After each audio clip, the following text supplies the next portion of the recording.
ইরানের চালে সব হারাচ্ছে গুটিবাজ আমেরিকা, যেন স্বয়ং আল্লাহ বাঁচিয়ে দিচ্ছে ইরানকে। রণক্ষেত্রে বাজছে যুদ্ধের দামামা, কিন্তু ওয়াশিংটনের অন্তর্মহলে এখন ভয়ের প্রতিধ্বনি। পারস্য উপসাগরের নীল জলরাশি যখন ইরানি ড্রোন আর মিসাইলের আগুনে উত্তপ্ত, ঠিক তখনই সামনে এলো এক বিস্ফোরক তথ্য।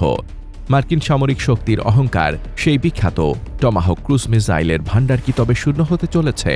পেন্টাগনের রুদ্ধদ্বার বৈঠকে এখন একটাই প্রশ্ন, ইরানকে দমাতে গিয়ে কি প্রশান্ত মহাসাগরে চীনের সামনে নিজেদের নিরস্ত্র করে ফেলছে আমেরিকা?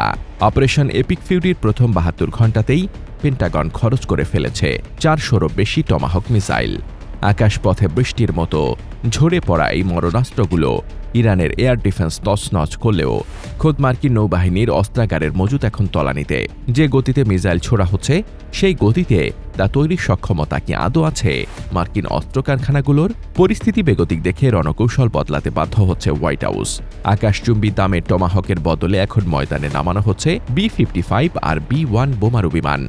লক্ষ্য একটাই, ব্যয়বহুল মিসাইল বাঁচিয়ে সস্তা জে-ড্যাম গাইডেড বোমায় ইরানকে কুপকাত করা। কিন্তু প্রশ্ন উঠছে, এই বাজেট অপটিমাইজেশন কি যুদ্ধের ময়দানে আমেরিকার দাপুটে ইমেজকে ক্ষুণ্ণ করছে না?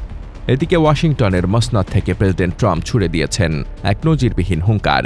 প্রতিরক্ষা সরঞ্জাম তৈরির জয়েন্ট কোম্পানি লকহিড মার্টিন আর RTXকে স্পষ্ট জানিয়ে দেওয়া হয়েছে, আগে মিসাইল দাও, পরে লভ্যাংশ।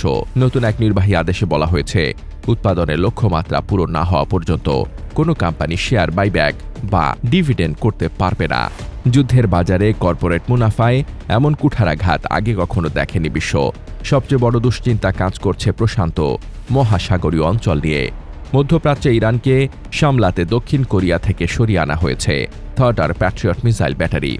এই নতুন রসায়ন ইঙ্গিত দিচ্ছে যে প্রযুক্তি যতই উন্নত হোক না কেন, যুদ্ধের ময়দানে টিকে থাকতে হলে এখন অভিজ্ঞতাই শেষ কথা। সংখ্যাতত্ত্বের নিজস্ব একটা গুণ আছে। স্ট্যালিনের সেই বিখ্যাত উক্তিটি যেন এখন পেন্টাগনের গলার কাটা।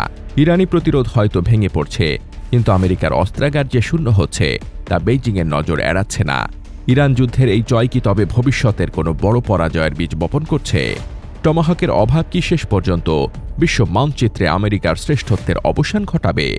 প্রশ্নগুলো ঘুরপাক খাচ্ছে প্রতিনিয়ত। Desk report, বার্তাবাজার।